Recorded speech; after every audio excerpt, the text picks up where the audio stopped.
Mesmerizing wedding collection. Tejaswini by Chungat Jewelry.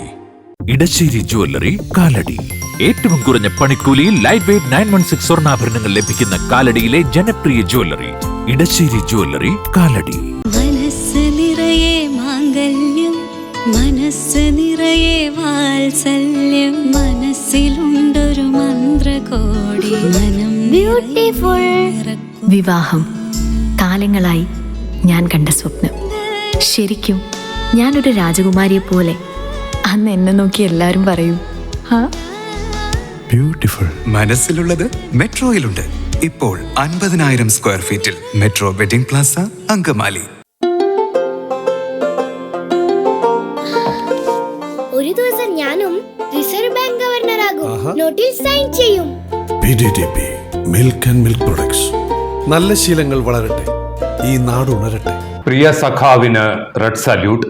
Sitaram യെച്ചൂരിക്ക് അനുശോചനം അറിയിച്ച് അങ്കമാലിയിൽ CPM ഏരിയ കമ്മിറ്റിയുടെ നേതൃത്വത്തിൽ റാലിയും അനുസ്മരണ യോഗവും സംഘടിപ്പിച്ചു. ഇന്ത്യയിലെ ഇടതുപക്ഷ പ്രസ്ഥാനങ്ങളുടെ കരുത്താവുന്ന സഖാവും സീതാറാം യെച്ചൂരി, സഖാവും സീതാറാം യെച്ചൂരിയുടെ യോഗത്തിൽ അനുശോചനം രേഖപ്പെടുത്തിക്കൊണ്ട് ഏതാനും സമയങ്ങൾക്കകം അങ്കമാലി പഴയ നഗരസഭാ കാര്യാലയത്തിന് മുൻപിൽ സർവകക്ഷി അനുശോചന യോഗം ചേരുകയാണ്.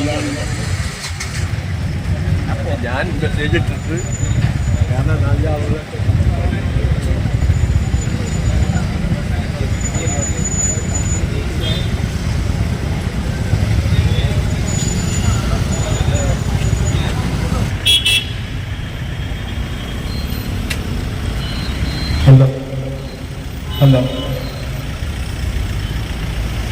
ഹലോ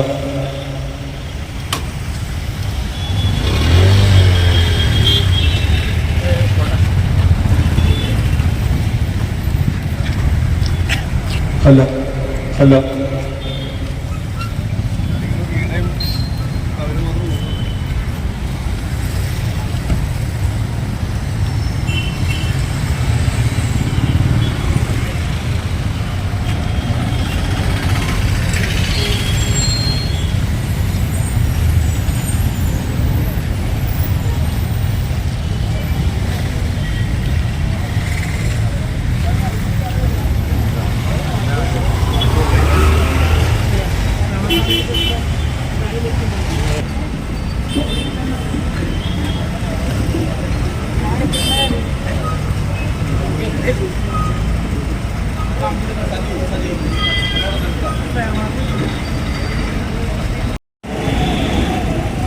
ഹൈദരാബാദിലേക്ക് താമസം മാറിയതിനെ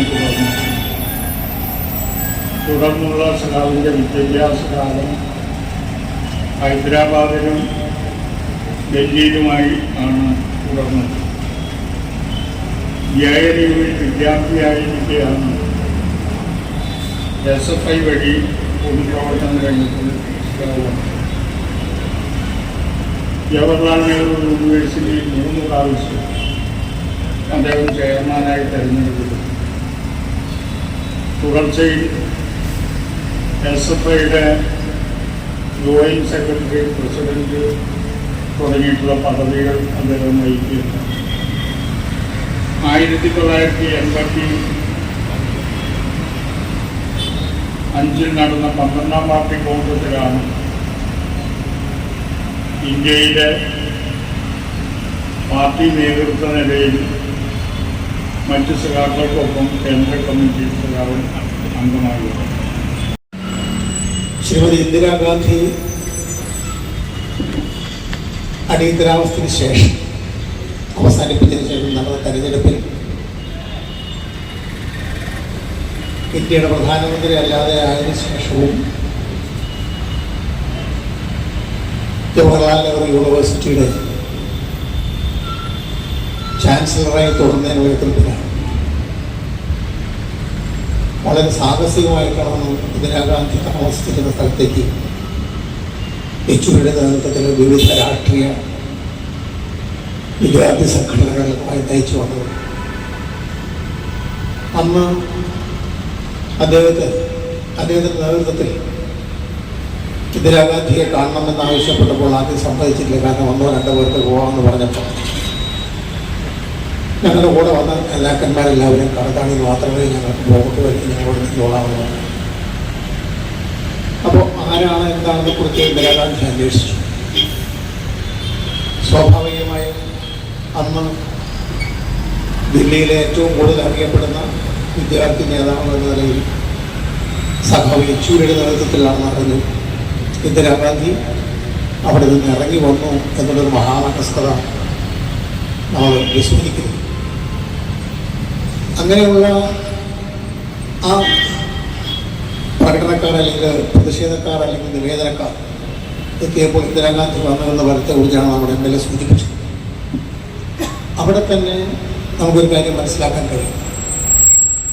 ഏത് അധികാര സ്ഥാനത്തേക്കാണെങ്കിലും ഉള്ള ആളുകളെ തൻ്റെ ആശയങ്ങൾക്കും ആദർശങ്ങൾക്കും വേണ്ടി പോരാടാനും എന്തും നേരിടാനുള്ള ധൈര്യം കാണിച്ച അന്നത്തെ വിദ്യാർത്ഥിയാണ്. അതാണ് അതിൻ്റെ പ്രത്യേകത. നമുക്കറിയാം, ആ പരിപാടികളിൽ പങ്കെടുക്കാൻ അല്ലെങ്കിൽ ശ്രമിക്കാൻ പോയിരിക്കുക എന്നുള്ളത് JNUവിൻ്റെ ഒരു രീതിയാണ്.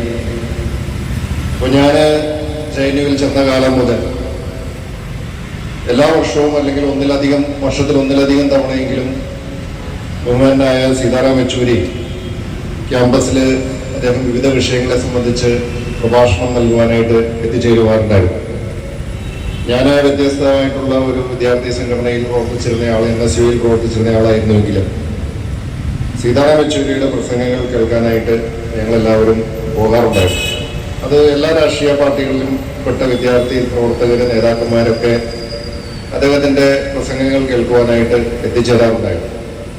അങ്ങനെ JNUണ്ടായിരുന്ന കാലഘട്ടത്തിൽ നിരവധി തവണ അദ്ദേഹത്തിൻ്റെ പ്രഭാഷണങ്ങൾ കേൾക്കുകയും ഓരോ വിഷയങ്ങളെ സംബന്ധിച്ച് അദ്ദേഹത്തിൻ്റെ വ്യക്തവും കൃത്യവുമായിട്ടുള്ള കാഴ്ചപ്പാടുകളും വളരെ വളരെ വാക്ചാരുതയോടുകൂടി അദ്ദേഹം വിഷയങ്ങൾ അവതരിപ്പിക്കുന്നതുമൊക്കെ ഒരു വിദ്യാർത്ഥി രാഷ്ട്രീയ പ്രവർത്തകൻ എന്ന നിലയിൽ ഞാൻ ആ സമയങ്ങളിൽ നോക്കിക്കാണാനും മനസ്സിലാക്കാനും ഒക്കെ ശ്രമിച്ചിട്ടുണ്ട്. JNUവിലൂടെ വിദ്യാർത്ഥി രാഷ്ട്രീയ രംഗത്ത് സജീവമായി ജവഹർലാൽ നെഹ്റു യൂണിവേഴ്സിറ്റി സ്റ്റുഡൻസ് യൂണിയന്റെ പ്രസിഡന്റായി തിരഞ്ഞെടുക്കപ്പെട്ട് വളരെ കലുഷിതമായ ഒരു കാലഘട്ടത്തിലാണ്, പ്രത്യേകിച്ച് അടിയന്തരാവസ്ഥ കാലഘട്ടം നമുക്കെല്ലാവർക്കും അറിയാം. ആ കാലഘട്ടത്തിൽ അദ്ദേഹം JNU സ്റ്റുഡൻസ് യൂണിയന്റെ പ്രസിഡന്റായി തുടർച്ചയായി 3 തവണ തിരഞ്ഞെടുക്കപ്പെട്ടതൊക്കെ ചരിത്രത്തിന്റെ ഭാഗമാണ്. SFIയുടെ അഖിലേന്ത്യാ നേതൃത്വത്തിൽ നിന്നും നേരിട്ട് അദ്ദേഹം CPIMന്റെ കേന്ദ്ര കമ്മിറ്റിയിലേക്ക് കടന്നു വരികയാണ്. സാധാരണ പാർട്ടിയുടെ കമ്മ്യൂണിസ്റ്റ് പാർട്ടികളുടെ സംഘടനാ രീതികൾ അറിയാവുന്നവർക്കറിയാം. എല്ലാത്തരം അഴുക്കിനെയും തുടച്ചുമാറ്റി സുഗന്ധം പരത്താൻ ഇനി എന്നെന്നും ഓർമ്മ പെർഫ്യൂംഡ് ക്ലീനിംഗ് ലിക്വിഡ്. വീടെന്നും സ്വർഗമാക്കാൻ ഓർമ്മ products. MV Chacko jewellers, Angamaly.